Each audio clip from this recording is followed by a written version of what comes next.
அம்பட்டு போலும் பிள்ளை குட்டியோட வெயில்ல காத்து கிடக்குறாங்களே. விடாமுயற்சி அப்படின்னா விடாமுயற்சினா அது விடுறதே பெரிய முயற்சியாக இருக்குது. விடவே மாட்டான் எப்பொழுது. அதில் பெரிய அக்கப்போர் பண்ணி இப்போ படம் ரிலீஸ் இல்லைன்ட்டாங்க. அதாவது உங்களுக்கு ரசிகராக இருக்கிறத தவிர அவங்க ஏதாவது தப்பு பண்ணியிருப்பாங்களா? தலைன்னு சொல்லாதேன்னு நீங்கள் உடனே சொல்லலை. ரசிகர் மன்றம் வேணான்னு நீங்கள் வேணான்ட்டாங்க. ட்ராவல் பண்ணுங்கள் எல்லாத்தையும் புரிஞ்சுக்கலான்னு நீங்கள் செஞ்சாங்க. நீங்கள் சொல்கிறது பூரா செய்கிறாங்க.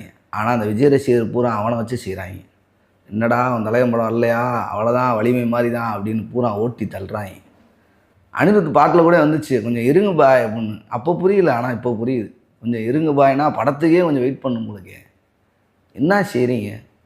நேரத்துக்கு ஒரு படத்தை விடுங்க, வருஷத்துக்கு ஒரு படத்தை விடுங்க. ரசிகருக்கு என்ன தேவை? ஒரு படம். நீங்கள் நல்ல படமாக கொடுங்க, இல்லை முக்க படமாக கொடுங்க, ஏதோ ஒரு படத்தை கொடுக்கணும். படத்தை ரிலீஸ் பண்ணுங்கள். படம் எப்போ இருந்தாலும் பரவாயில்ல.